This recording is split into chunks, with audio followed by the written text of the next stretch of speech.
Well, you know, you've been talking about the bankruptcy of our modern intellectuals, and I know that in your most recent book, this is really a manifesto to a group that you call the New Intellectuals. Would you mind telling me just who they are, in your own words, and how they differ from the old-style intellectuals? Well, since the old style, the presently existing intellectuals, have declared their own bankruptcy by abandoning the intellect, what we need today, what I call the new intellectual, would be any man or woman who is willing to think. Meaning, any man or woman who knows that man's life must be guided by reason, by the intellect, not by feelings, wishes, whims, or mystic revelations. Any man or woman who values his life and who does not want to give in to today's cult of despair, cynicism, and impotence, and does not intend to give up the world to the dark ages and to the rule of the collectivist brute. Well, the new intellectual, then, you would imagine would be a fairly recent phenomenon. Have there been any of this type in the past that you can remember that you would like to point out? What type I would hold as the new intellectual? Right. Well, only to name a few historical examples in the most general way. Aristotle is the man I would take as the first intellectual in history, in the best sense of the word. The founding fathers were America's first intellectuals because they were thinkers who were also men of actions. They were the men who knew that reason is man's guide to reality, that man can achieve an ideal way of life on earth by means of his reason, and that man requires freedom in order to be guided by his judgment and his mind, that men should deal with one another by trade, by persuasion, but not by force and compulsion. It's the founding fathers who established in the United States of America the first and only free society in history, and the economic system, which was the corollary of the American political system, was capitalism, the system of total, unregulated, laissez-faire capitalism.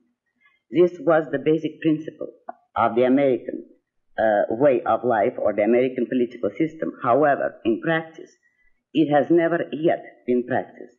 A total separation of government and economics had not been established from the first. It was implied in principle, but certain loopholes or contradictions were still allowed into the American setup and into the American Constitution, which permitted collectivist influences to undermine the American way of life, and today it is practically collapsing.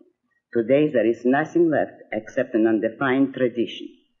The active intellectual direction of our society at present is anti-American and anti-intellectual. It is going back to the primordial mysticism of dictatorships and rule by force. Therefore, the new intellectuals now should be those men who will stand up for two fundamental values: the value of their own life, of their inalienable rights, of their self-esteem, their independence, and the value of a non-coercive, free society in which men do not use force against one another. You mentioned in your book, the latest one, on the philosophy for the new intellectual, that in our founding fathers talked about the right of the pursuit of happiness. Do you think this is really important? I don't know what else could be any more important if you attach exact meaning to concepts. The pursuit of happiness means a man's right to set his own goals, to choose his values, and to achieve them. Happiness means that state of consciousness which comes from the achievement of your values. Now, what can be more important than happiness? But happiness does not mean simply momentary pleasures or any kind of mindless self-indulgence. Happiness means a profound, guiltless, rational feeling of self-esteem and of pride in one's own achievement. It means the enjoyment of life, which is possible only to a rational man on a rational code of morality. What that code is, I couldn't possibly tell you in a brief interview, but those who are interested will find it in my books, particularly in Atlas Shrugged. Do you think it's important, then, that we be guiltless in our feelings about this? I wouldn't even know how to answer such a thing as, is it important to be guiltless? Right. To put it in my terms, I would say it is important to be moral. Right. Well, I would stress the positive, not the negative. The new intellectuals, then, that you've talked about should assume the responsibility of formulating what we might call these solutions for the crisis of civilization. This brings to mind immediately, then, the question, if someone wants to be a new intellectual, how does he begin? Where do the new intellectuals start, and how do they work? Well, they would need, above all, an integrated, consistent, comprehensive philosophy of life. Now, to accept or define or even agree with a new philosophy is a very long process which requires very careful thinking, because an intellectual will not accept it on faith nor on arbitrary say-so. To acquire a new philosophy is a long process, and if any man takes this issue seriously and wants to become a new intellectual, he would have to begin by accepting two premises which I call the basic minimum of civilization. They're not axioms, but a man would have to prove them to himself. He would have to convince himself.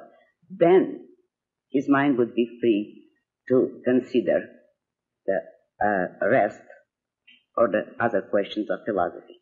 But the first two, which a man would have to define to himself before he can proceed, is the relationship of reason to emotions and the evil of force among men.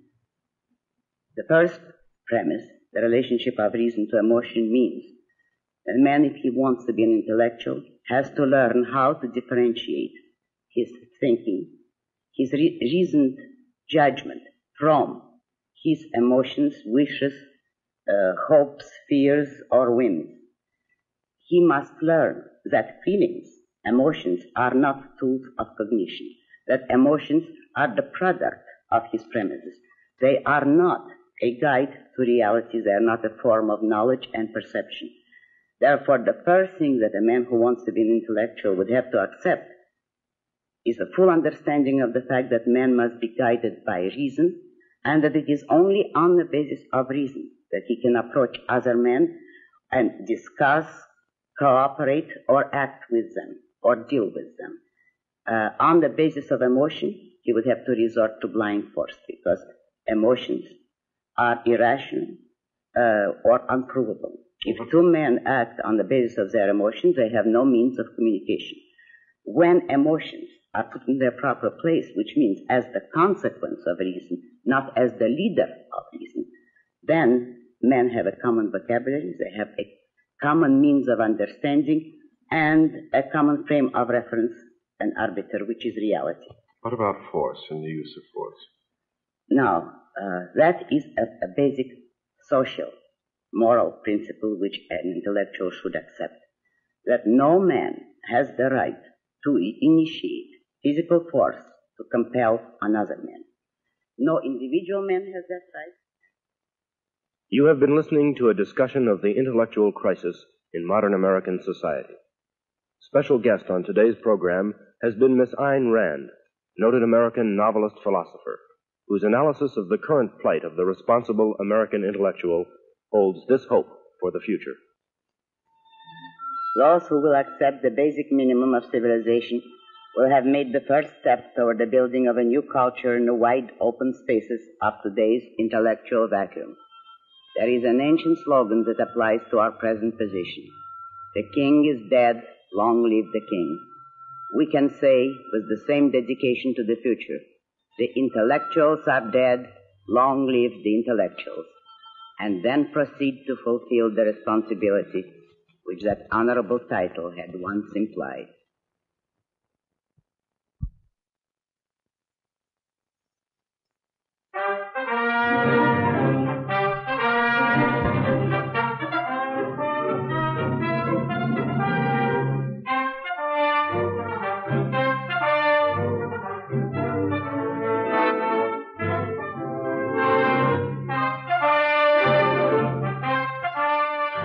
This program was recorded in the University of Michigan Television Studios in Ann Arbor. This is University of Michigan Television.